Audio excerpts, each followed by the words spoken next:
It's time for Come and Talk It with your host, Michael Cargill, brought to you by Texas Law Shield.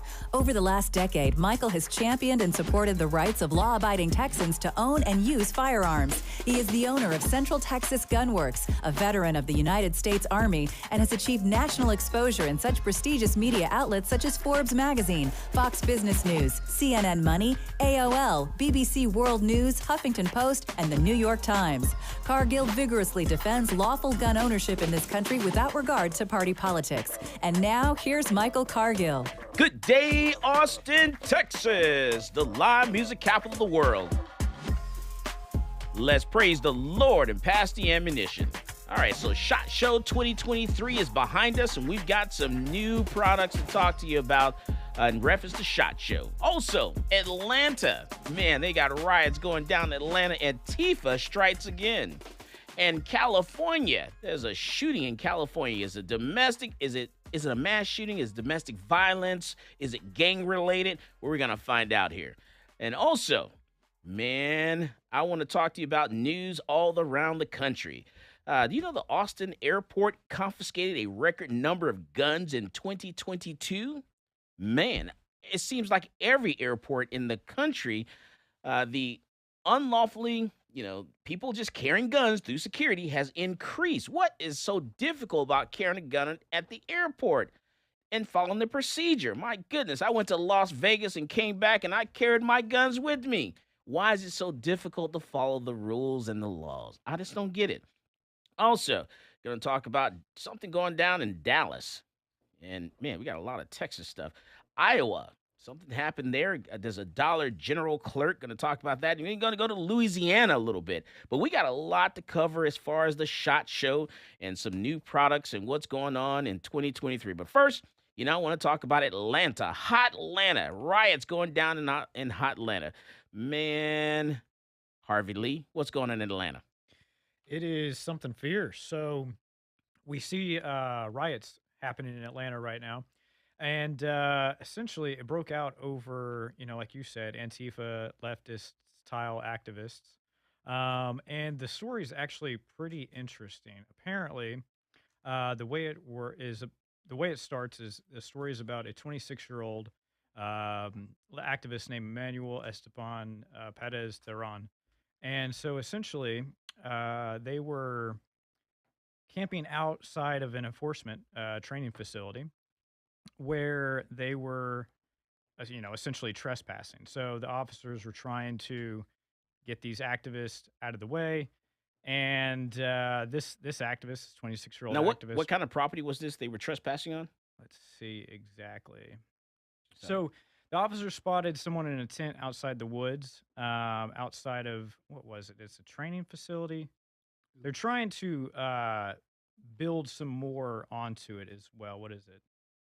Enforcement training facility. It doesn't say much about like it. who owns it or anything like that? No, it just said essentially that they're trying to attempt to halt construction. Okay. So there was this facility, and they were trying. I guess there were more construction to be about it. Okay. But I guess it's a law enforcement training facility. All right.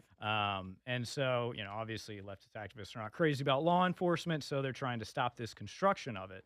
They're camped out in front of it, and officers they were trying to break this up. And this activist pulled out a firearm and started shooting. FAFO.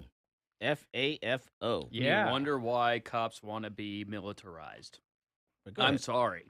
Right, go ahead. It's you want. I don't like the militarization of law enforcement, but you keep shooting at cops who are just trying to do their job, and they will demand more, and they will get more. That's why they got Humvees. That's why they have tracked vehicles. That's why they have the access to full auto PKMs with law letters. We're talking heavy-duty belt-fed machine guns. This is exactly why. Because people who go into a protest area start shooting for really no reason except, I don't like you telling me to tell me to go away. Is that really the reason why, though? I mean, I'll give you some pushback. The police were militarized far beyond, long before 2020 and all these riots really started taking place in the United States, or even 2014. That was like back in the 2000s when we really started militarizing police, giving police SWAT team and militarization weapons. I would say the first time we actually saw a major push to give heavy duty equipment was the California heavy duty bank robbery, where two guys with illegally modified machine guns and body armor basically held the entire California PD at bay. And these California PD was so underarmed, they were going into gun stores begging for firearms. That happened one time in 50 years. Yes, and just because of that, I'm pretty sure every single cop was like, I don't want to deal with this. Give me more stuff. Great excuse. All right, go ahead, Harvey Lee. No, so it just depends on where you want to go with this, but it's interesting because based off of this, there were protests, and the way the reports are saying the protests started off peaceful, but as many of these protests, start off people wearing black, I guess, like myself, but probably not a great idea to wear all black at a protest because it shows that you're trying to get into some mischief.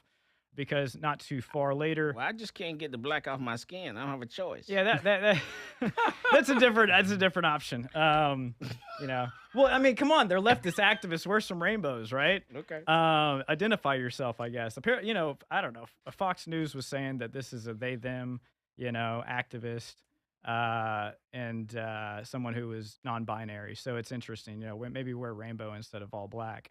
But apparently they torched a police officer's vehicle, a police cruiser. So you said, they were breaking windows, destroying police vehicles. FAFO. Yeah. Mm-hmm. Atlanta riots going crazy, all because someone didn't comply with law enforcement, pulled out a gun, and shot at police, Mm-hmm. and they shot back. Yep. What a Yep. concept! They shot back. They ended up killing that. They killing the activist. Yeah, the more you mess around, the more you're gonna find out. Mm-hmm.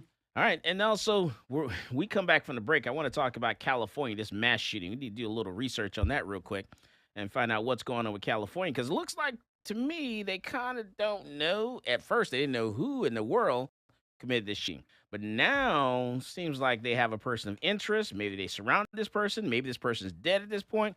We're gonna find out. We come back from the break. Also, we're going to talk about SHOT Show and some of the new products out of SHOT Show 2023. Man, we went to Las Vegas, didn't plan on going to Vegas at all.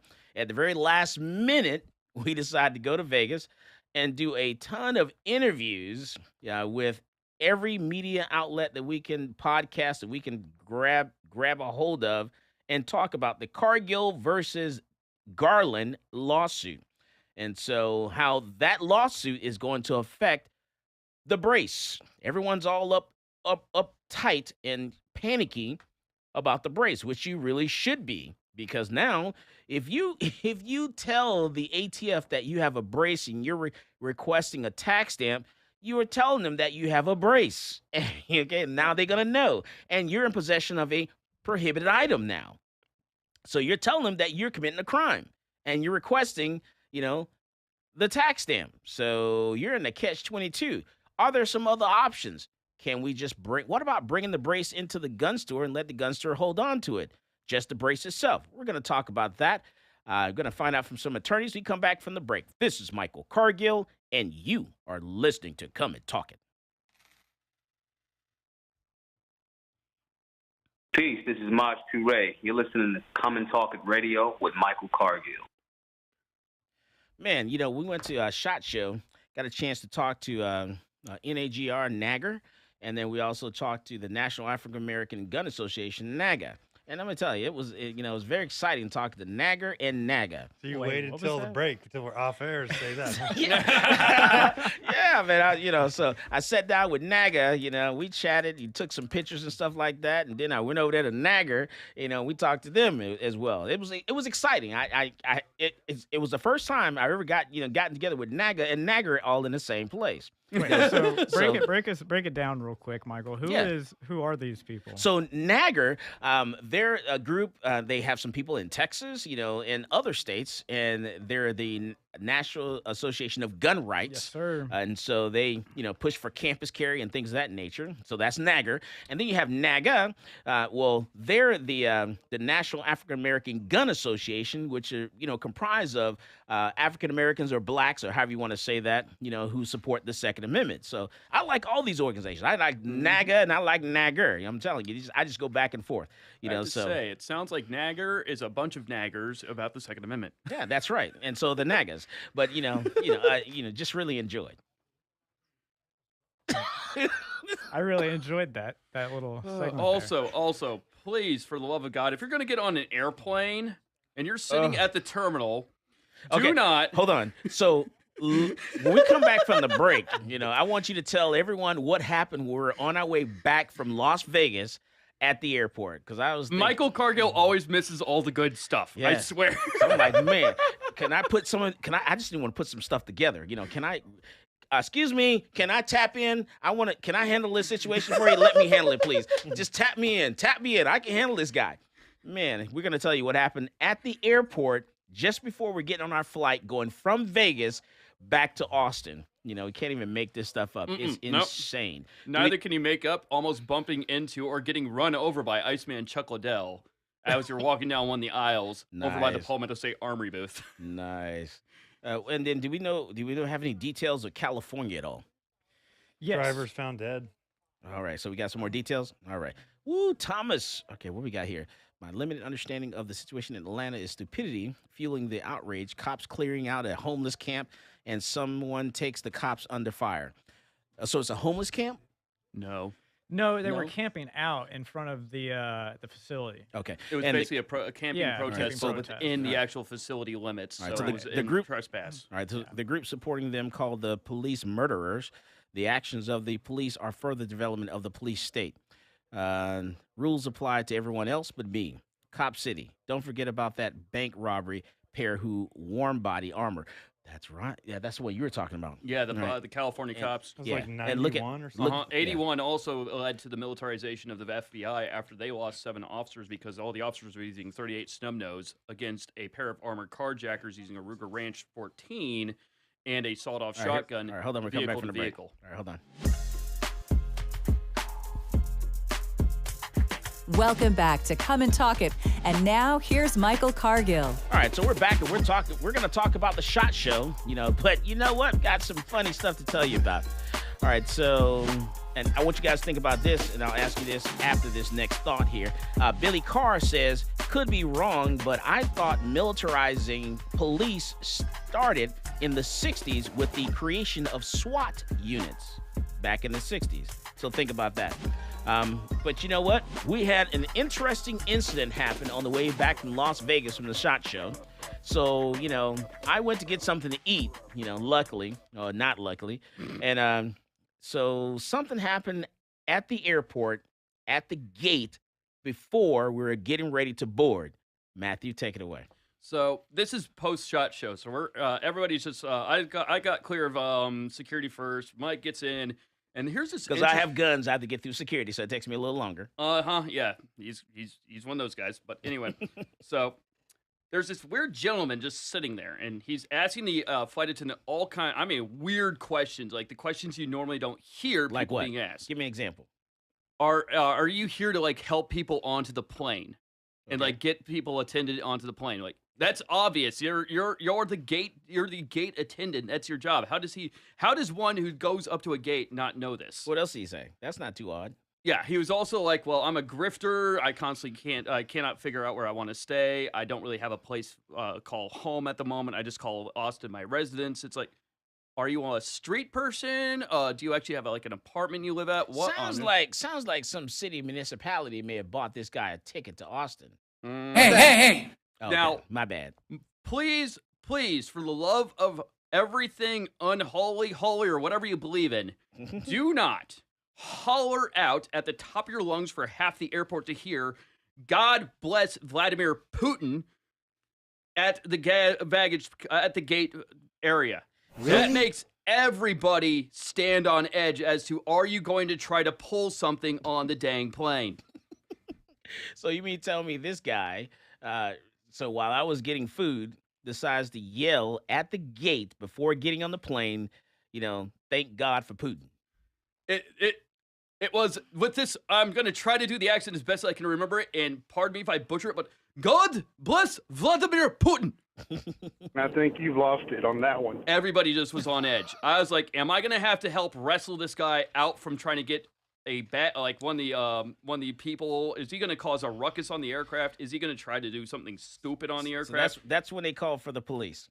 And so of course they change his flight date. He gets argumentative. Law enforcement's called, and it finally turns out, he's finally let off, and everybody just breathes a sigh of relief. But holy crud, was that? So the solution is police showed up. They put this guy on a different flight, different day, so he can go home, come back the next day, and cool off a little bit and try it again. Here's the best part. I don't really have any place to go. That's what he said? Mm-hmm. You should have thought about that before you yelled out Vladimir Putin. Well. Day in the life of traveling. Mm-hmm. All right. Always something. So Billy says, hey, could be wrong, but I thought militarizing police started in the 60s with the creation of SWAT units. What are your thoughts on that? Well, so, that may be, I think there's probably a purpose for SWAT, but I'm talking more about after 9/11, after these huge tragedies, they focus on terror. And we know after 9/11, everybody came together to focus on what we thought was this big, war on terror that's lasted, for 20 years. In many ways, it's ended. In many ways, it's still continuing. But now the war has been turned inward, and the militarization of the police expanded in 2001 due to 9/11, due to the Patriot Act and the Department of Homeland Security enabling anti-terror grants to police departments. Okay, and so now this is blowback from that, policy. All right, so I'm gonna clear it all up for you, and this is something that you all should know. How did we come up with SWAT? Guess how? It was back on August the 1st of 1966. A tragic event occurred in Austin, Texas, in 1966. What do you think that was? The tower shooting. That is correct. A man named Charles Joseph Whitman, an honor student, used a high-powered rifle to randomly kill over a dozen people and wounded over 30 more from the University of Texas Clock Tower building in Austin. And because of that incident is how we decided to come up with a SWAT unit. You Austinites. Austin, Texas, baby. I tell you what goes up, what happens in Austin, what happens in Texas will change the world. I always say that. It will always change the world. Hey, you're changing the world, Michael. You're changing the U.S. Yes, we are. We're making precedents. We're making case law. That's right. So we're gonna. It's funny because that Cargill v. Garland case is gonna be the reason why the United States, millions of people get to keep their brace if it does happen. I want to hear more about that, Michael. I bet you do. Oddly enough, I bet you do. I do. Go ahead. Oddly enough, and this was actually said by one of the other podcasters. Apparently, according to the other three-letter agencies that are around, the ATF is the most loose cannon and cowboy of them all. Gangster of them all. That's right. And I'm a thorn in their side. Just gonna poke, just poke and poke. But here, you know what I'm researching is I don't have an answer for you right now. I should have an answer for you this week, and if I do, I'm gonna put a video out on it. I'll have the attorneys get back to me. We're trying to figure out and research is if, that clock is gonna start ticking. You're gonna get a 90-day, clock time of when you have to turn your brace into an SBR. And so what I'm trying to figure out, so with little notification to the government as possible, can you take your brace off of your pistol or rifle, whatever, and bring it into the gun store and let the gun store hold on to it until we figure out how all these court cases are going to go.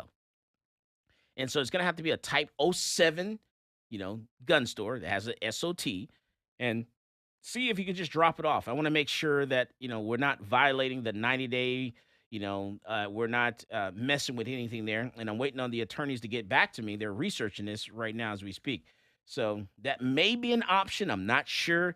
I would rather do that, drop off my brace at the gun store rather than notifying the federal government that I have a a brace, or a pistol or whatever, and I'm requesting a tax stamp. I don't want to give the government any information. But you're gonna have them fill out a form to give to you. Don't know yet. So we're this is all the stuff that we're trying to research and kind of figure out, because that, to me, that's an option. But I want to make sure that's a legal option and that will actually work. Because if that'll work, I'd rather do that than notifying the government that I have something. Because I don't want to be reported to the government. I like that better. So it sounds good to me, but just because it sounds good doesn't mean it's legal. So we're trying to let the attorneys kind of work this out, and let's make sure this is legal, because I don't want anyone getting in trouble, and less is better. So we'll find out from that. And also, we're going to talk about SHOT Show. Man, there are so many different products at SHOT Show. For example, Matthew, just rattle off a couple things that you just name about, 10 guns or so, that some new stuff. So some of these are not actually where I'm just going to gloss over stuff that we are not really going to go into depth to. But Kel-Tec has a new 410 shotgun out. And they are actually embracing the cocaine and strippers meme stuff that has been playing on Twitter every single time they bring out a new firearm. So they're actually going to roll with it and make it part of their slogan and part of their actual motto. What does that mean? The whole joke is every single time Kel-Tec comes out with something, it is so insane, so unusual, so weird looking that the only way anybody could ever think of it in reality would be if you're high on cocaine while doing whatever with strippers. Well, Kel-Tec kind of sucks anyway. Their stuff only comes out once in a blue moon. When they release stuff, if you want to Kel-Tec anything, they produce it one time out of the whole year. Then you gotta wait, to the next year before you can even find the doggone thing. Did you see Oracle Arms? Did you go to their booth? I did not say I did not go to Oracle Arms. The new 2311. The what? It's like a advanced 2011 kind of. Oh well, you see, I only go to booths that we have deals with. I don't think we can get Oracle Arms in our shop. Oh. And I think their thing is kind of like Kimber, where you have to have $55,000 to $60,000 worth of product that you're moving monthly and yearly before they'll even talk to you. Never mind. Yeah, don't know that for sure. Yeah, though. don't know that. Don't I may actually look into that, but did you go to the HoloSun booth? Yes, Did you see the new thermal? The new thermals and the new night vision are off the chain, and everybody was actually getting on to half the people messing around with those. Why are you flagging the crowd? Oh, because they had to point the doggone things. Yeah. Yes, but here's how it was: a empty blank receiver with no barrel and just a hollowed out handguard. Yeah, I know. And everybody's all the anti-gun types are going, why are you flagging everyone? This is why we don't like you people. You're not being safe. They shouldn't have been there in the first place. The show's not for you. It's not. But yeah, no. So we're actually looking at a really nice budget holographic that's both thermal and night vision capable. They're actually going to try to set it up so you can flip it night vision to thermal back and forth on the same platform. That's hopefully late quarter 23. I actually really kind of want one. It looks cool. All right. And we also got to talk about the California shooting, right? All right. So we come back from the break. We're going to go to California, talk about that California shooting and see if there are any updates, what's going on with it. Do they have the person? Is the person dead? What's happening? So we're going to get in those details. Why did he do it? Is it domestic? What is going on? This is Michael Cargill, and you are listening to Come and Talk It. Hi, this is Stephen Williford, the Barefoot Defender. I get my global gun news from Michael Cargill at Come and Talk It. All right, so. Hey, Billy Carr, hope that answered your question there. So it goes back to 1966, the Austin, Texas, University of Texas Tower shooting, and that's how we came up with SWAT. And then the heavier duty advent of the semi-auto. Because the civilians had to, help take down this shooter, or actually provide suppressor fire so that law enforcement actually get to the tower, climb up the tower, and get and take out this shooter. So if it wasn't for civilians that actually had their own rifles and then pistols and stuff like that, police would not have been able to do their job. So thanks to the civilians that were providing suppressor fire. By the way, no AR-15s were actually used in that shooting. It was a pump-action shotgun and a Remington 700 bolt action. Yeah, straight gangster. Tom says, saving my pennies for an AR-10 this year. All right, Tom. Oh, good. By the way, Is it Tommy? Tommy, we Thomas. may actually be able to get into some budget stuff. We are negotiating currently, or I just sent over some stuff to Michael earlier today and sent stuff over to the boyos over at Palmetto State about dealer networking with them. So we may be able to get some really, really awesome budget AR-10s from Palmetto State directly. Nice. You looking into the California stuff, right? All right, awesome. Good. What do you want to know about the brace? What did I want to know? I want to know about Cargill v. Garland. Okay. All right. I want to know about you. I want to know about me. I want to hear more about you. Oh my God, I'm exhausted. I don't know Yeah, how many. you were just the belle of the ball up there, you know? I don't know how many interviews we did. We did a lot. It was like every day, just interviews from start to finish. How many people just came up to you and they're like, Michael Cargill? I had a couple people did come up to me, which is always odd to me. You know, when How do you know me? when I'm somewhere. No, well, I know how. But when you're somewhere and someone says, "Hey, you know, your first name, your last name, how you doing?" Da da da da da. It always catches me off guard. It's always weird to me.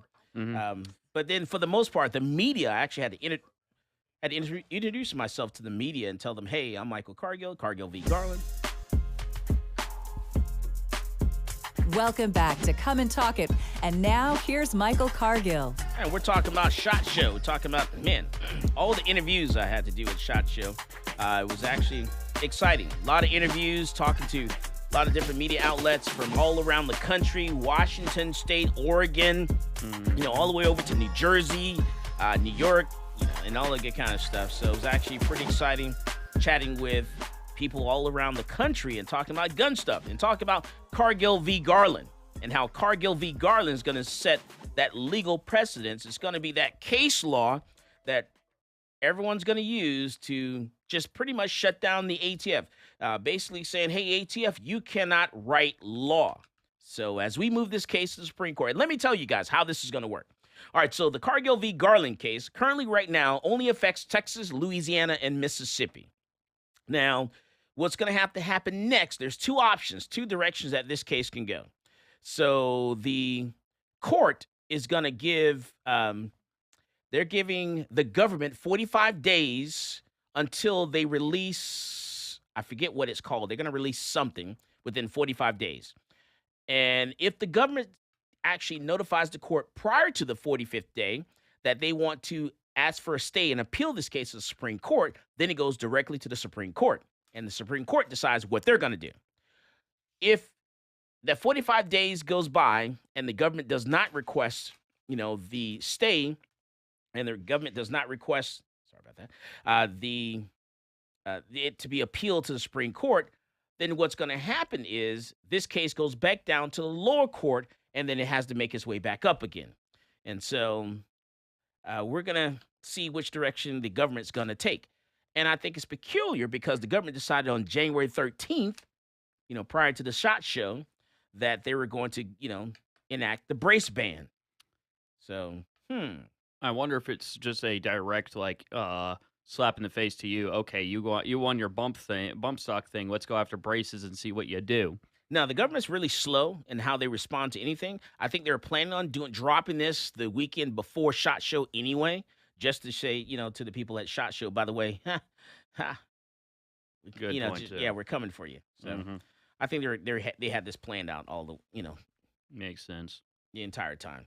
So we'll see how this all plays out. And what I did was my job to go to the SHOT Show and get with Gun Owners of America, which I did. Sat down with NAGR, National Association of Gun Rights. Sat down with them. Also, I met with the attorneys, one of the attorneys with the NRA. And I wanted to, meet with these guys and say, hey, we need to stand shoulder to shoulder because the most important case, that's going to stop the ATF, the closest case that we have is the Cargill v. Garland case.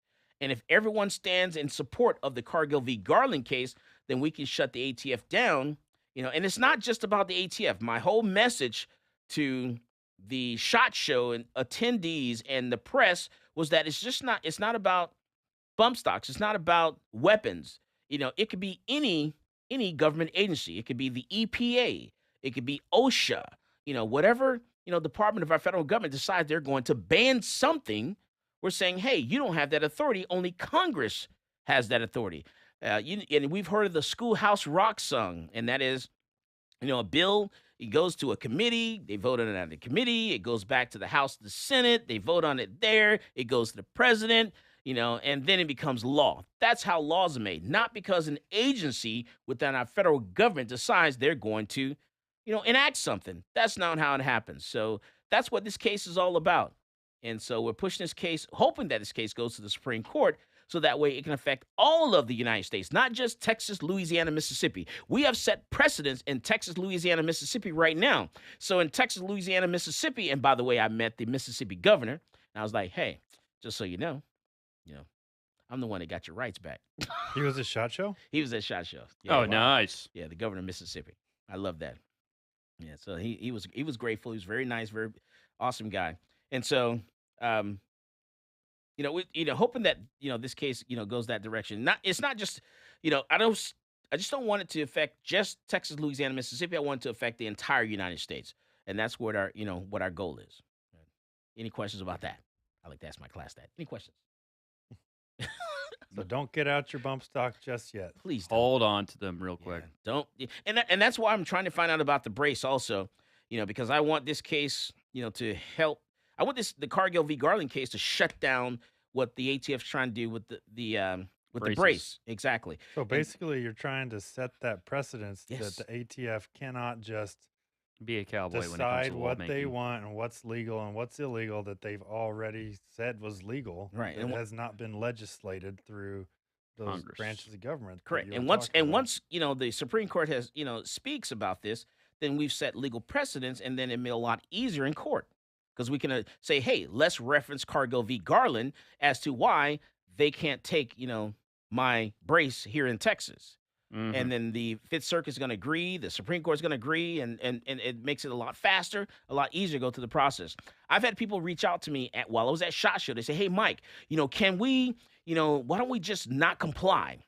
How about, either I turn them in. I don't want to turn in anything because then I'm notifying the ATF that I actually have something. I don't want to do that. Also, I don't want to get arrested, so those are, I don't like either of those two options. And I'm trying to see if there's a third option that we can take, because some people reach out and they say, hey, Mike, what if we just not comply and we just let them come and arrest us? Well, no. No. You're going to lose standing because once you're convicted of a felony, you're charged with a crime, you're going to lose a lot of rights. If you're charged with a crime, guess what? You have charges pending. You can't walk into a gun store and purchase a gun while charges are pending. Also, You may have an ankle monitor. You may have to pay what do you call that? That person that you pay, bail bondsman. No, that too, but there's another one. You have to go and piss. Parole officer? Parole officer. Oh, that's yeah, right. parole. Yeah, you may have to go see a parole officer and all this kind of stuff. You're gonna lose a lot of rights. So instead of doing that, don't do that. Let's wait and let the process work its way out. More importantly, if you get arrested and it is a felony to have one of these unregistered firearms, anything else that's in your safe is fair game for them, and they may charge you with possession of everything else in your safe as a felon. Mm. So they could tack on extra charges just to make your life even more miserable. So we're gonna wait for the process, and let's see if there are any other options out there. All right. So, any idea why the ATF has targeted braces? I don't know why. It's a part, and it's an easy thing for them to go after, and the flip flop on. I think it's because they are arguing that the brace, the way it's designed, as far as the shape of it, is that it is a device capable of being shouldered, therefore bypassing the SBR ruling as a loophole. Yeah, well, I think that's what they're going after it as. I think it's absolute baloney that they're doing this, but that's, I think, what their standing is that this is a bypass. This is a bypass into the SBR realm, and that I'm not really allowed to shoulder this, but I'm doing it anyway because it looks like it can be something that I can use on my shoulder just as much as a stock, even if it's not as comfortable. And this is the prime example why people should have stood up back when Trump actually signed an executive order to go after the bump stocks. Because once you give the ATF the inch, they're going to take the mile. And for all those people that said, you know what, I don't care about bump stocks because I really don't, it's not something that I like. So we'll go ahead and give up the bump stock. Well, guess what? When you say that, You just gave them an inch, and now they're going to take the mile. That doesn't. Now they're going to go after this piece, that part, and whatever, because you didn't say anything when Trump signed the executive order and mentioned bump stocks. You should have stood up then, and now it's too late. And now we're going to have to fight it in the court system. Exactly. And who knows? They may actually decide the Pinwell job is now a SBR in itself because the threading is at the 14.5-inch mark, even though the muzzle device is permanently fixed to the 16 overall length. It doesn't stop them from coming after triggers or anything else. Nope. All right, let's go to California. Harvey Lee.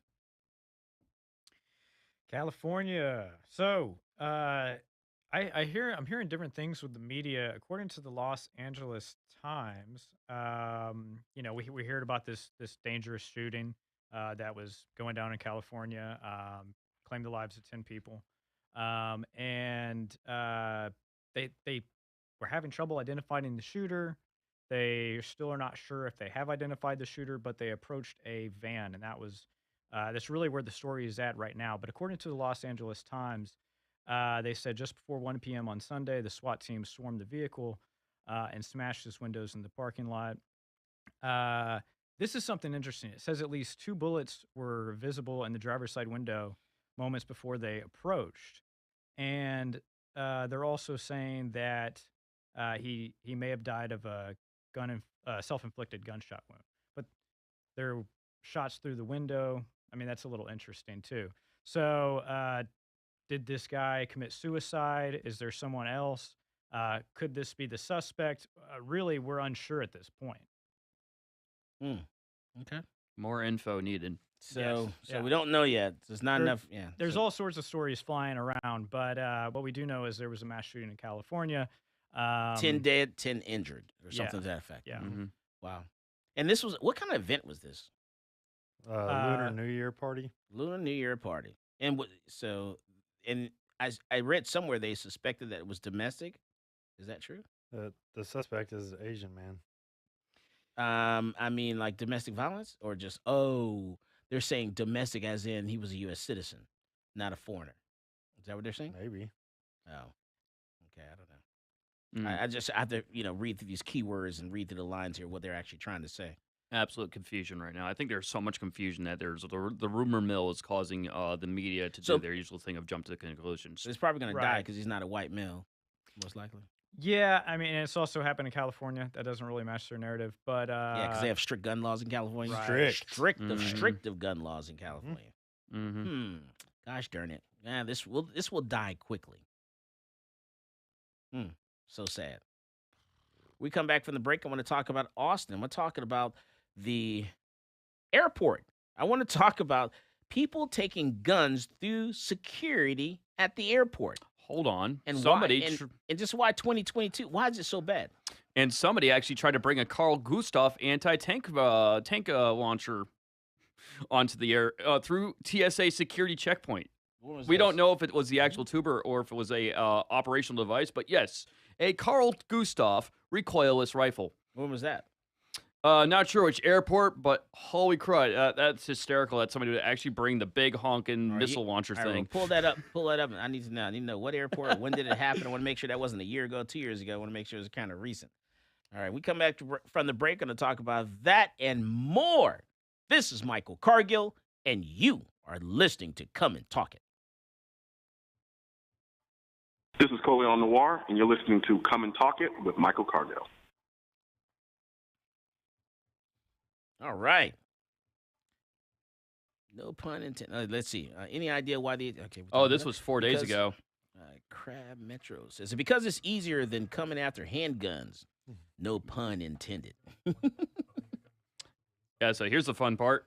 84 millimeter recoilless rifle confiscated by Transportation Safety Administration. Flying out of San Antonio International. When was that? 4 days ago. Oh, goodness gracious. 4 days ago. It turns out it was a demilitarized and could fly as checked luggage. So the TSA was absolutely in the wrong. This was a demilitarized, so that means it's demilled, cannot be usable anymore. It's basically been rendered useless. So it can be sent in as checked luggage. The only problem was it was I don't know if they tried to go through the screening process through the airport security or what. But yeah, It's a man-portable anti-tank weapon in the 84 millimeter range, which would mean as active, it's a destructive device because it's over 50 cal. This one, like I said, was rendered useless, but it was confiscated by Transportation Safety Administration. I don't know if it's just because it's rendered useless, you can't take it through security. No, you can't. But because there's those little fake bullets that people have on their keychains that are useless, Yep. but you can still get in trouble for those. So I don't know if that's even. I don't know if that's the issue or not. Let's see. They did. It was. And they checked luggage, by the way. So they confiscated it without. They had no legal standing to confiscate it. So it's check luggage, not carry-on luggage. Yep, they still confiscated it. Okay. Check luggage. Checked luggage. It's a demilitarized weapon, which means it's legal to go through as checked luggage because it's useless, and you're putting it in underneath the belly of the airplane, hard case, lockable case. And the TSA still said, we're not allowing this. Sigh.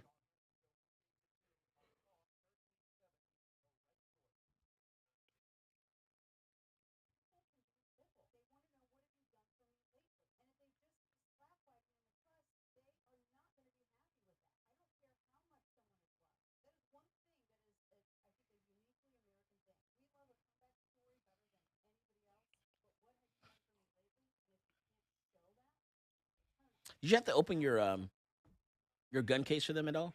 Mm-hmm. You did? Both times. You had to open it both times? Yep. I didn't have to open mine at all. I had to open it 4 times, actually. I never had to open my the suitcase. counter and the TSA. I never had to open it at all. Really? Yeah, not one time. Probably because you got that Central Texas Gunworks shirt. I don't know. Yeah, not one time did I have to open it up. They know who you are. They're like, oh, this guy. I know, probably, right? He's gonna be like nothing. That's why I lie about what my travel arrangements. I said I was gonna drive and then I flew. I have to because you have to keep people guessing. I swear. There's so many crazy things that go on. I have to lie about my travel arrangements. It's insane. Welcome back to Come and Talk It. And now here's Michael Cargill. All right, so we're back and we're talking. You know what I want to talk about? The Austin airport. They confiscated a record number of guns in 2022. I've always say this. I think I say this at least once a month. I say it in every single license to carry handgun course. Is that Austin, Texas, is the worst airport in the entire country where people forget and take their guns through security.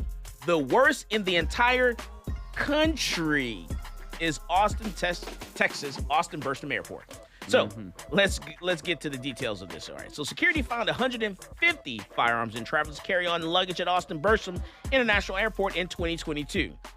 So this is a new record for ABIA, Austin Bergstrom International Airport. Firearms were detected during a routine X-ray screening of carry-ons items at security checkpoints. Put another way, that means that one firearm was detected for every 64,063 travelers screened at Austin Airport last year. Good Lord. Yeah, TSA releases data annually on firearm discoveries at U.S. airports and says 2022 was a record year with, guess what, 6,542 firearms found at security screenings at airports nationwide. You would think in 2022, here we are in 2023, people would know you're not supposed to take a gun through security at the airport. But I digress. Austin's airport was among the 10 airports with the highest number of firearms. Dallas, Fort Worth, Houston Airport were in top 5. Oh, Come boy. on, Texas. Boy. You know why? Education is the key, people. This is what happens when, people stop coming to class and learn. Constitutional carry got passed. Yeah, they stopped coming to class. And how do I know this? Michael, how do you know that these are not license holders that are getting popped at the airport? Because license holders don't get popped at the airport. Oh, they they don't get popped. B, they have the my bad ruling, which means they get to walk back out to the car. That's right. Yeah, if you everybody else, you have the oopsie. You don't get that. Everybody oopsie. else, oopsie. Everybody else either has to go through the class or face the music. Yeah. So in states where we have more liberal gun laws like Texas, people leave their homes and they grab their keys, their wallet, and their gun, says Patricia Mancha of the TSA. Don't be a hater, Patricia. Get with the grip. How about you go get your gun? And so, if a person is caught with a firearm in their carry-on, local police are called and a fine of up to $15,000 could be administered. So, here's a little secret, people. What you got to do is get your license to carry a handgun. Get your license. That thing that people say you don't need anymore because we have constitutional carry? Yep. Well, guess what? There's some federal laws out there. Okay? There's some federal policies out there. You might want to get your license, and have that so you have a little coverage over your head. It's called CYA. That's right. When you go to the airport and you forget, make that little mistake because you're worried about the kids. The kids, you have all the little things for the kids. You have your charger for your cell phone. Do you have all the little different things, the kids' medicine, all those little things that we're worried about, and you forget your gun is in the wrong place because there's so much stuff that we're worried about, and you accidentally push it through security, and boom, you get popped. So with a license to carry a handgun, you get that oopsie, my bad. And then they will walk into your vehicle and let you lock the gun up in your vehicle if you have a license. Without a license, that is a felony, 2 to 10 years in jail. Hopefully you have U.S. Law Shield. Although they probably would not cover you for that because they only do it for non-criminal stuff, don't they? Oh, yeah, that's true. So start off by checking with your airline to see if they have specific rules. All airlines require that people declare a firearm before traveling with it. Once you declare it, store it in a locked, hard-sided container in a checked baggage, not in your carry-on. Very easy. It's a very easy process. I went to Las Vegas, came back from Las Vegas, and I carried a gun, and checked it and all that kind of stuff. You have to wait in line and, go through, make sure you check your luggage. You have to sign the little piece of paper they have you, the declaration. They may inspect it. They may not inspect it. This is the first time, honestly. First time for me, I didn't have to have my luggage inspected. So both times going and coming back, not one time did they, say, hey, open up your bag. So I was lucky. So I've had to open up every single time. This is the first time I didn't have to open up at all. Also, please make sure the state you're going to actually allows you to have the firearm in the first place. Yeah. Yeah, that's a good point because if you go to the wrong state, you're going to be going right to jail. Well, you can get there. You'll get there, but you just won't leave. Yeah, you're not. Gonna leave they're waiting for you right at the. They're waiting for you at the baggage claim. As soon as you come, you get there. Back to the checkout this is your counter. bag, sir, ma'am. Is that correct? Okay, hands behind your back. Well, so the process, and Mike, like you said, you just went through and did it. I just went through, went on a flight and checked my firearm. I had to get it inspected a few times, actually. Really? Yeah. I guess I look young, so they're like wanting to make sure. Yeah. Four times. I had the ticket counter and the TSA officer. You look like a check it out. shooter. That's why they call me Harvey Lee. But yeah, I mean, you got to make sure that you do that because I mean, if you go to New York and you say, hey, I'm going to go declare my firearm, they're going to say, well, you're declaring that you're a felon, sir. So you don't want to do that. Nope. Yeah. So the good advice there. Make sure the state you're going to, you can legally own and possess it. The state you're coming from, you can legally own and possess it. Hard case, lockable case. Make sure it's a TSA approved case, and on the luggage, make sure it's a TSA approved lock on the luggage. So that way, if they do have to open it up, they can actually open it up and then see the little, orange tag that's inside there on top of the case or whatever, and close it, lock it back, and send it through. You shouldn't have any issues. Yep. All right. So, just do it that way. Make sure you separate the ammunition from the firearm. No ammunition in the magazine. No ammunition in the gun. You can travel with the ammunition, but it needs to be an original factory box or carton, and everything in the hard case, lockable case. Everything together. And then you can get through.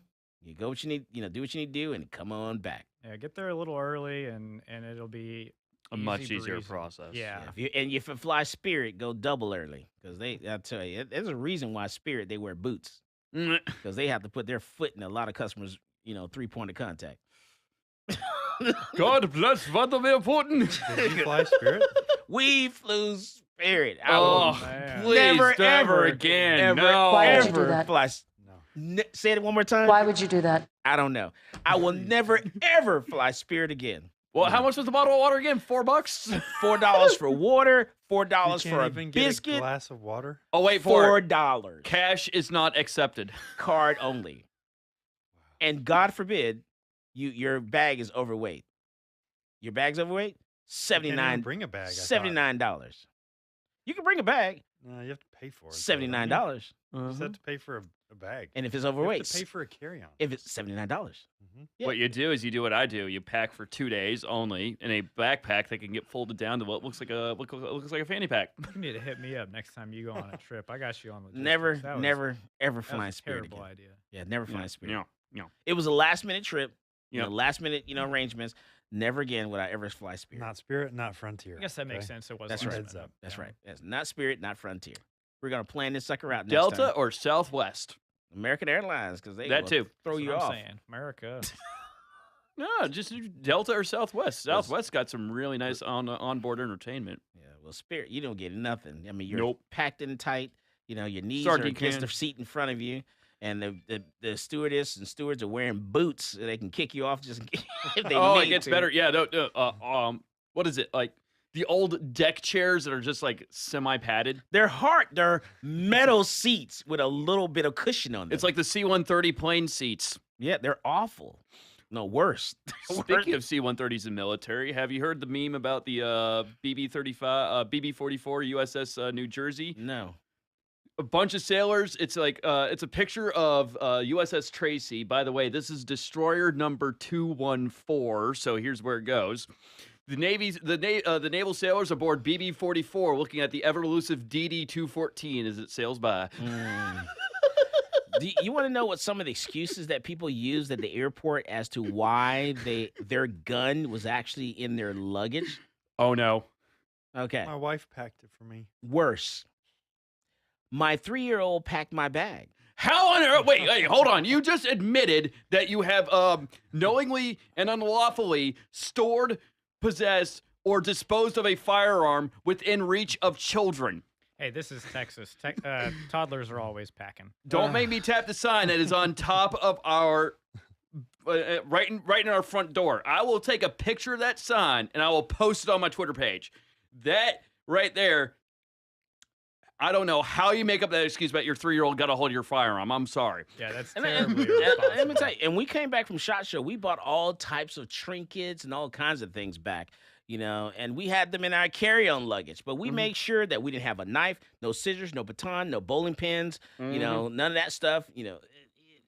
I was asking. It was I was flabbergasted by the stuff that you actually bring. All those little strings, for your bag, those little things right there. Yeah, I can choke someone with one of those things. I was like, man, I could take that on the airplane. Oh wow. Yep. It gets better. They actually said at Vegas you could leave your gold chain on while going through the airport security line. I just put all my stuff in my in the That's bag. because they know half of them were fake in the first place. That's why. I just put all mine on the ground.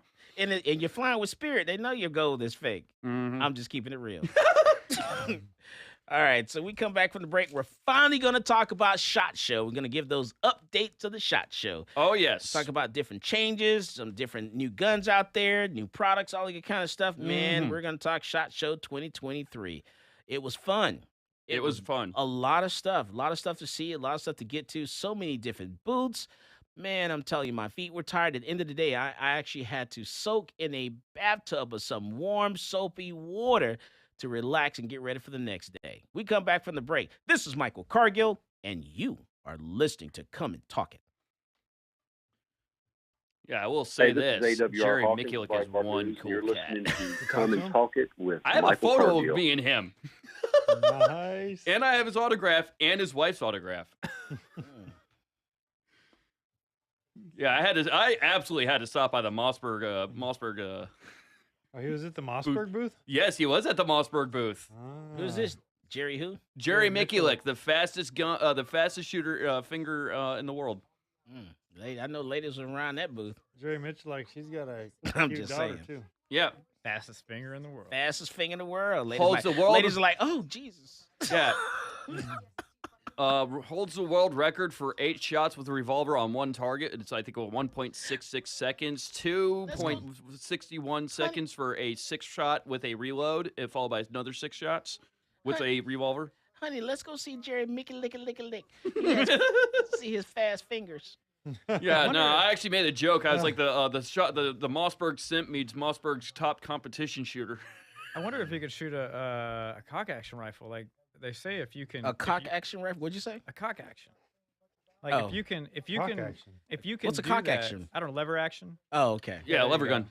Oh, okay. I'm like, cock? He could probably I do figured that. You like that, Mike? Yeah. No, I think he so- can. I mean, because that's what I was gonna say. Because I think if you know how to shoot that right, you could shoot that about the Ding, ding, same ding, rate ding. as Yeah. like a semi. Yeah, you right? all you do is you let your trigger. You just keep your trigger finger in there, Yeah. and it's almost like bump firing. Right. Because as you bring it back, you're basically slam firing the firearm. Yeah. That's Crap pretty cool. Metro Observer says if one just stays educated on the laws, they don't need permission slip from the government for the Second Amendment rights. I agree 100%. But the problem is people are convincing people they don't need a class. That's the problem. I get people, I ask my students when they come to class, why are you coming to class? Well, I was coming to class because of this. And people were laughing at me because they say, I need to come to class. Half of the students actually say that people try to talk them out of coming to class. Ugh. No. And as a result of that, what is the percentage of convictions that have increased from 2020 to 2021? 500%? 500%. 500% people are being convicted. It went from 1,000 in 2020 to 6,000 in 2021 in 4 months alone. Yeah, so unlawful weapon convictions have increased in Texas by 500% in 1 year. We're probably going to actually see that double again in 2022 because it's a whole year now. These are going to be the stats that we hate seeing when it comes to standing up and defending You see, this is what stopping certain bills from passing this next legislative session. Yep, this is the stuff that every town and every campaign and March for Our Lives will eat up and spit out in our face and go, this is why we need more laws. Oh, speaking of which, Shannon Watts actually retired from Brady campaign. Good riddance. All right, so we don't have the 2022 stats up just yet on DPS's website. So we're waiting for those to hit. They usually don't post those until March. Yeah. By the way.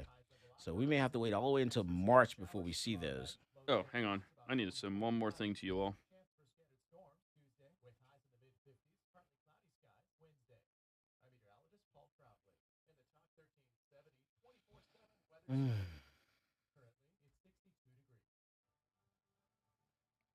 Sending one more thing to you, Mike.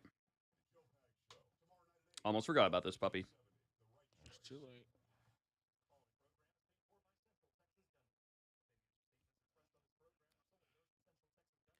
All right, we'll talk about SHOT Show and start bringing up some of those photos.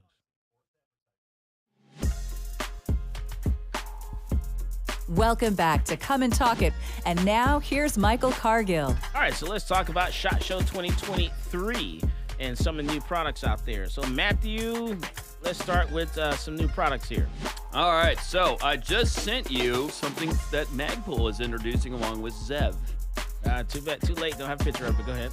It is a folding pistol. I don't mean something like the Sub 2000. I mean this thing folds up to where it looks like a freaking suitcase. Is it a folding AR? No, 9mm Glock pattern. Okay.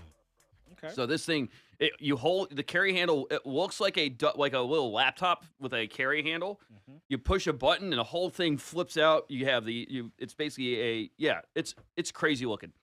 Kind of funny, by the way. The Magpul boys say hi, and they'll be back for more transfers later. Yeah, you'll have to Google that one. See what Google that one. one's like. So also, Patriot Ordnance Factory and Bond Arms are both introducing lever guns. The Bond Arms one is more of an AR platform utilizing 2-3, but the lever gun made by Patriot Ordnance Factory is proprietary 9mm magazines. And this thing got introduced, and I was actually in the thick of it on Twitter when everybody's complaining, why doesn't it take Glock mags? Why can't we use Uzi Colt mags?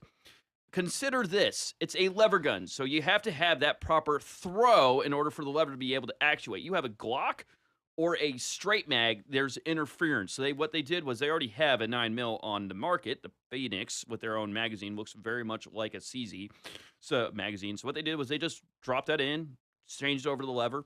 We're looking at about an $1,800 MSRP, and the reason why, it does take a lot more to put in to a lever gun. There's timing involved. There's actual tuning involved. You have to hand fit stuff. So that's why the price tag kind of goes up.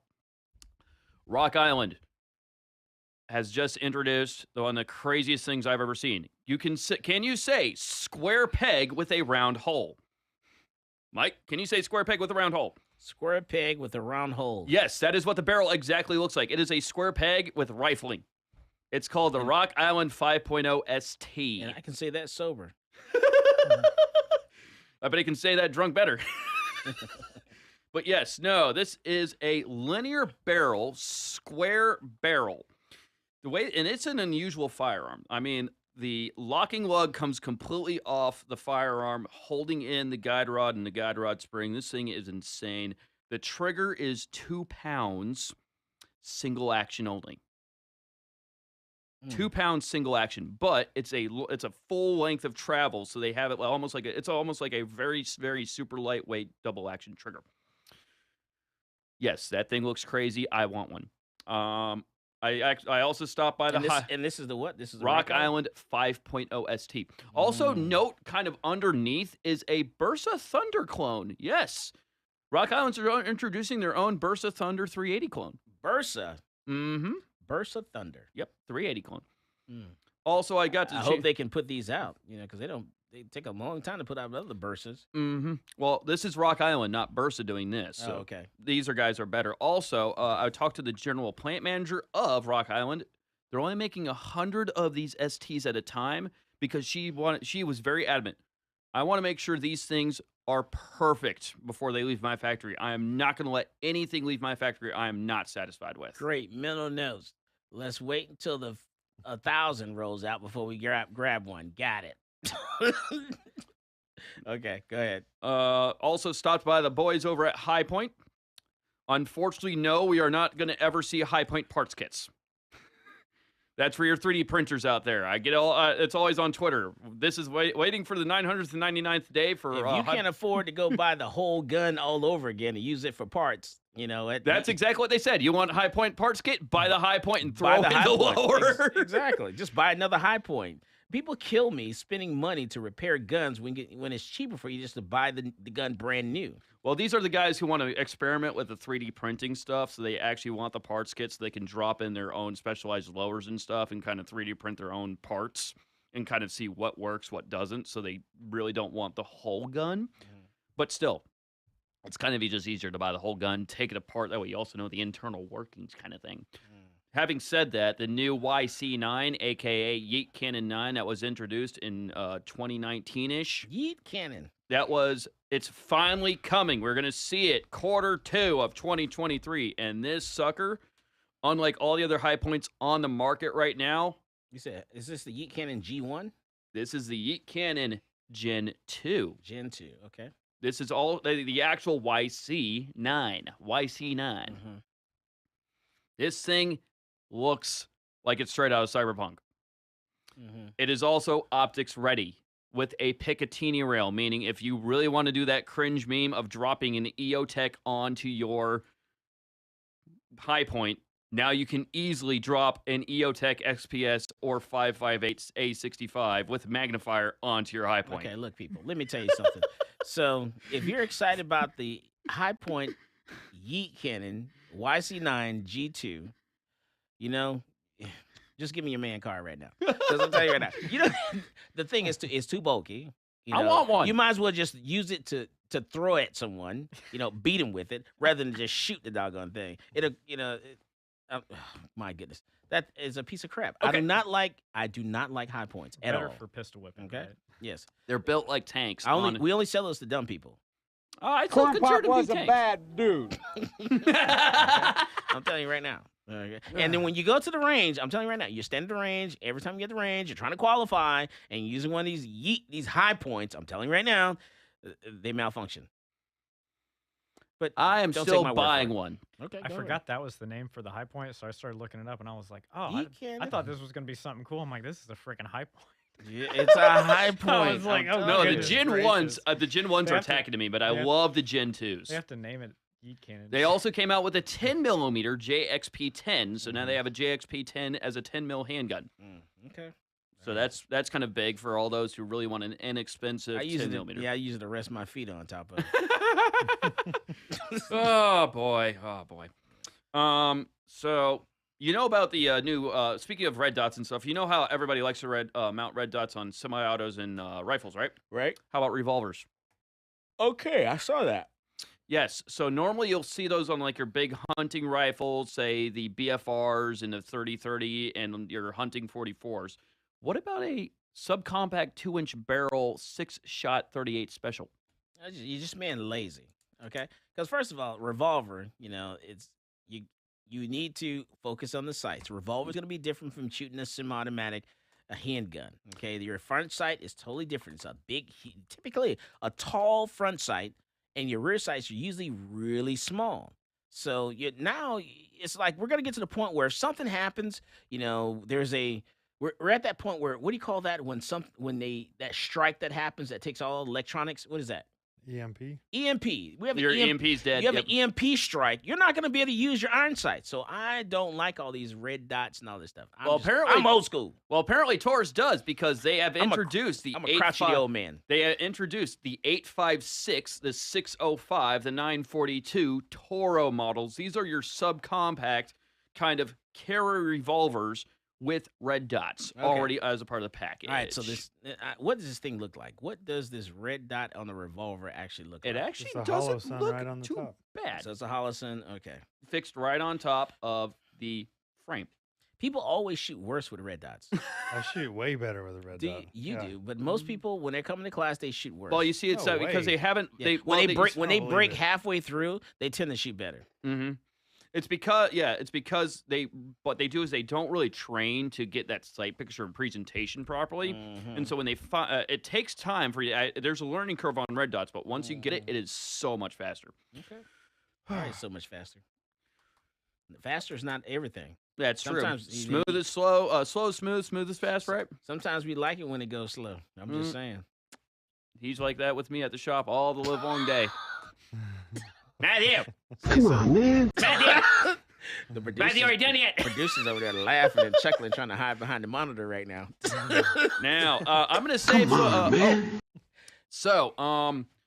if everybody kind of knows, I think, about the G3 HK91 clones that PTR makes, the 308 big things with a delayed rollback, kind of like an MP5 with slap bolt. Okay. Well, they are coming out with a 5.56 version. This thing looks exactly like the G41, but we actually have AR controls and AR pistol grip capability, so we can change it on over, modify the back end to have an AR buttstock. They use the telescoping collapsible style, paratrooper classic style. This is the PTR 63, by the way. And it will take AR mags of all kinds, PMAG, STANAG, Lancers, everything under the sun. Features last round hold open on the bolt, which is unseen on any HK-style firearm in the MP5 types. With the bolt drop, or you can still do the old classic HK slap. I am so excited. I so want one. Yes, that little thing that you make people do when they come into the store when they're picking up their AK. I am sorry, but part of my transfer fee policy is if you are getting an MP5 clone, I must witness an HK slap. Wait for someone to really screw that up. They draw blood and can't stop bleeding. Finger stuck in the bolt. Yeah. Matthew, get the Band-Aid. I want to bring out the biggest one, but I think we'll wait until after the break because holy crud, is this news huge because it also involves our shop. Okay. All right, we come back from the break. We're talking about SHOT Show 2023. We're giving you those updates and all those new guns that are out there. We're talking things like High Point. I want that E8 cannon. More importantly, I want that E cannon with her on the side of it. This is Michael Cargill, and you are listening to Come and Talk It. Peace, this is Maj Toure. You're listening to Come and Talk It Radio with Michael Cargill. Yeah, you get. No, seriously. Yeah. You get a High Point. That'd be the last thing you use to defend yourself with. I will be carrying that in the shop. It will be purple. It will be green. It will have her on the side of it with chrome up chum. Okay. Yeah, you see those little pearly gates. The gates opening. What happened? I used the high point to defend myself with. Actually, more importantly, the guy who breaks my house will be going, somebody used a pink and green high point on me, and it had a little anime girl on the side of it and said chrome up shoe, and it looked like it was straight out of And then what Cyberpunk. happened? I sent him to Jesus. Yeah, that's exactly what's going to happen. Lord, please.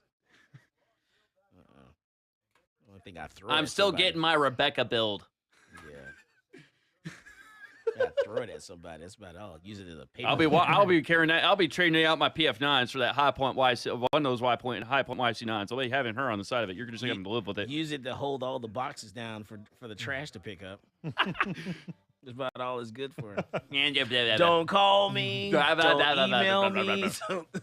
Angry doggo noises are occurring in my head right now. If you work for High Point, I don't want to hear from you. Sorry, don't like them.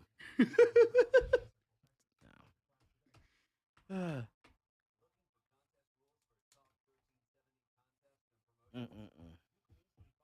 right, so what you got next to talk about? We got Beretta. Because you got 15. This is the last segment. So we got Beretta. We have Aero Precision. And then we have Palmetto State Armory, somebody I very rarely talk about because usually they're our competition, but we may actually be becoming a dealer of them, Mike.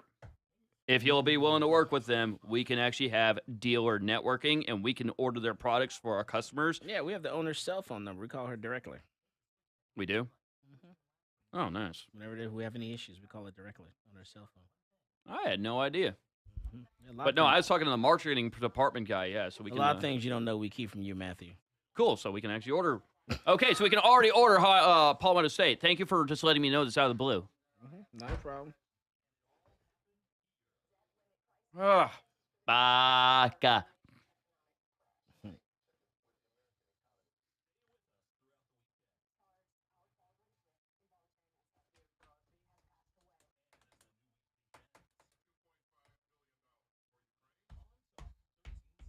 The right choice. Oh, I almost forgot about the Dan and the fence stuff, too. That's huge. Come on, man. Come on, Come on, man. Come on. Come on, man. You think they're gonna run a different president? They have to. Because there's no way he's not gonna withstand another 4 years, right? Nope. Yeah, He's going to pass out. It's hilarious. They don't want Kamala to become president. No. Welcome back to Come and Talk It. And now We do the here's fat Michael orange man again? Cargill. All right, so we're back and we're talking about SHOT Show 2023, and Matthew's got some more products to talk about. Matthew. So Dana Defense just came out with a really interesting suppressor setup. So it's 5.56. They have 30 cal, 5.56. But what makes this different from all the other manufacturer suppressors, this will work with the other manufacturers' mounting devices. The way this works is you take off the end cap that screws onto the back of the onto the threading of the firearm. You can now screw in Dead Air's mounting device. You can screw in Silencer Co.'s mounting device. You can use Yankee Hill Machines mounting device, meaning if you already have a bunch of Dead Air suppressor mounts at home and you want another suppressor, you can just order up the Daniel Defense instead of having to buy a whole new suppressor package that already has another mounting device that you really don't need. So right now I have a Surefire on my SopMod clone behind me. I don't want to pay for Surefire pricing. Those things are about like $1,300, partially because contracts with the U.S. Gov. I think the Daniel Defense is about $200 less, and it will still mount on the Surefire. All I have to do is buy a Surefire capable mount, screw that onto the back of that Daniel, and on it goes. How cool is that, Mike? Very cool. Awesome. What else you got? Aero Precision is actually finally coming out with a bolt-action rifle, 700 clone footprint. So for those who are trying to build a 700, you now have a very affordable company. I mean, Aero Precision, they're amazingly affordable for really rock-solid stuff. Now you're talking dirty. So you can get your 700 footprint for really decent prices, and we are a dealer of Aero Precision. Direct. You know what I was able to do? I was able to get our account fixed at Gunbroker. Somehow at Gunbroker, someone actually was using us to fraudulently transfer firearms. And so somehow we got flagged and we were not on Gunbroker anymore. So I actually got a chance to sit down with their IT guy at the SHOT Show and get that worked out and get that fixed, and got a good contact name of a person that whenever this happens in the future, we can reach out to them, because going through their help email was useless. Sucks. Yeah. So we identified the problem, fixed the problem, and so now we're back on Gunbroker again. Mm-hmm. And so you can go to Gunbroker, you can purchase and have the gun shipped to us, and we can take care of it. That was, man. I love the SHOT Show once a year, because you're able to, talk to people and fix issues that are issues, because they're inundated with so many emails and so many phone calls. It's hard to reach them, in certain ways. So the SHOT Show gives us that opportunity to reach out to them and get these little problems. We've been having this problem for like Months. 6 months, 7 to 8 months or whatever. We couldn't get it fixed. We couldn't Now we got it contact them. There's no fixed. phone number, Yep. no one to reach or anything. So now we're lucky we're to good. get that worked out. From Beretta, we have the new Cheetah 80X. This is a updated version, now being brought back from the 84 Cheetah of the old classic, like 1970s. So this is the new this is a update of their classic 380 that was discontinued for the longest. They're bringing that back with Picatinny rail and optics ready package. So you can actually take the backside off, drop a mounting plate on, put red dots on top once again if you're one of those people. Decocker as well as part of the package. All right. What else you got? Now for the big one. I did not know this until during the break, but we are officially a Palmetto State dealer as of now, meaning I can tell you about the new STG-44 clone Palmetto State's bringing out. Yes, Blue Line Mauser has a 22 long rifle version. Palmetto State just upped the game. This thing is a beast. It will take. They have one in 300 blackout. They're bringing one out in 5.56, and they're bringing one out in the classic 8mm by 33 Kurs, which was the old World War II German specification for ammunition when Hitler called this thing the Sturmgewehr or storm gun. We have the official full centerfire Sturmgewehr clone for all you World War II aficionados who really want to go to the range and bang away with centerfire cartridges. And for those who want their retro M16s, their retro M4s, their retro 9mm carbines in the Colt pattern, Palmetto State is also taking care of working with Nodak Spud to bring out the retro line under Harrington and Richardson. They have bought out Harrington and Richardson, so they now own the Harrington and Richardson name. They're able to give the Harrington and Richardson U.S. government property roll marks.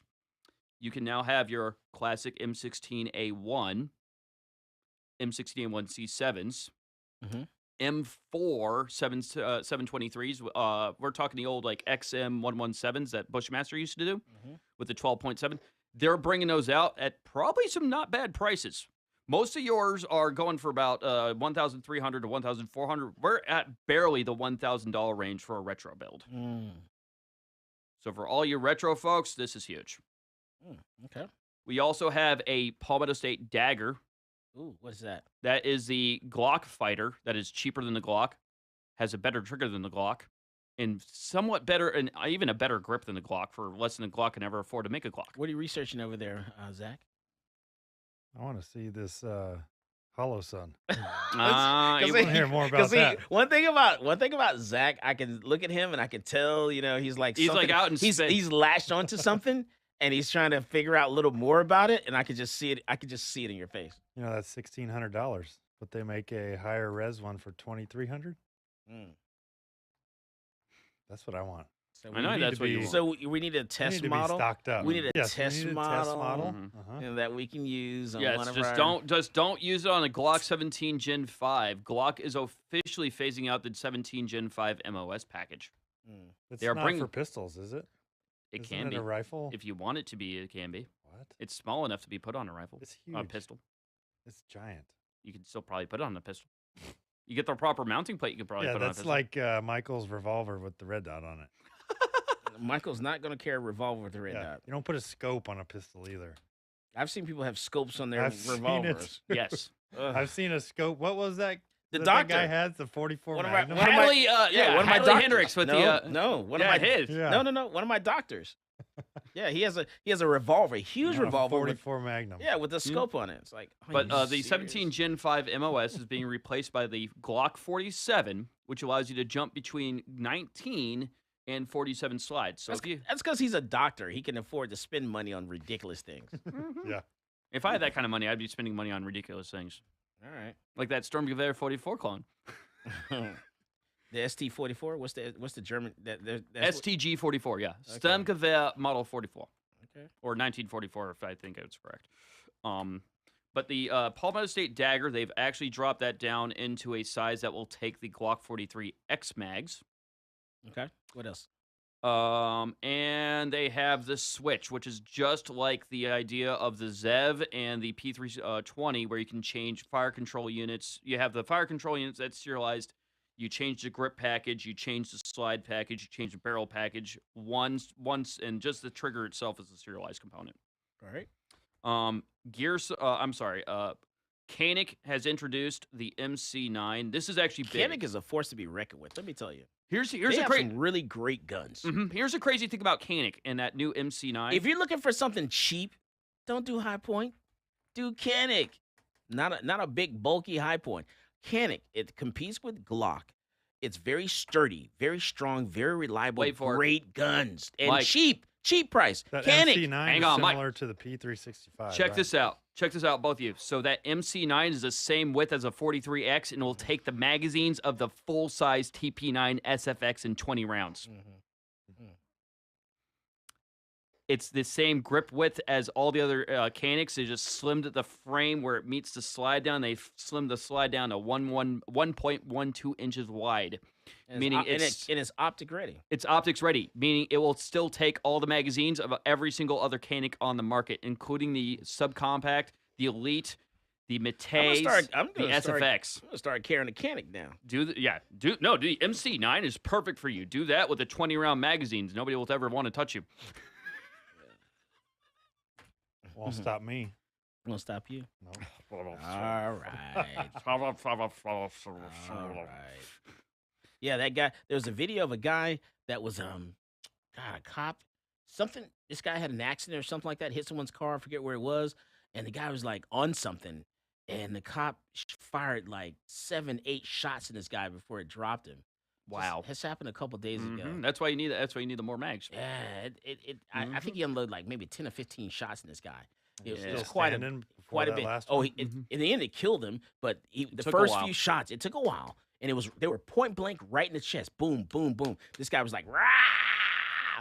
And finally took him out. It took a while. Jeez. Yeah, it was crazy. Yeah, one of the last. It's all on video. One of the last things is the Italians, the Uberte, who makes those old classic got 10 seconds. single Go. actions. They have come out with a 9mm version of their single action army. And it actually has a transfer bar as part of a safety mechanism, meaning you can carry full 6 in the chamber. All right, what else? Let's see, what else? Real quick. That was pretty much all I really got a chance to take a look at, minus some parts companies that we're looking into to actually join up with. Timber Creek Customs, who does a lot of anodized parts and carbon fiber. All right. We're trying to get in with them to become a stocking dealer. Okay. Alongside Gun Tech and alongside Leapers UTG. All our AR-15 part manufacturers all do amazing quality stuff. All right, cool. actually worked with them on my own personal builds. All right, good. I had an opportunity to meet with a lot of people at SHOT Show, and we did a lot of interviews. They were all awesome. The people we work with were great, like all the major groups, GOA, NAGR, NAAGR, NAAG, I'm sorry, and then also with the NRA as well. I was upset because I found out that some people are they just want clicks. And they're worried about clicks and not worried about helping the community. I'm trying to help the community. I'm trying to help you. That's why Cargill versus Garland is most important. More guns equals less crime. You go out there and you buy yourself a gun. You've been listening to Come and Talk It with Michael Cargill.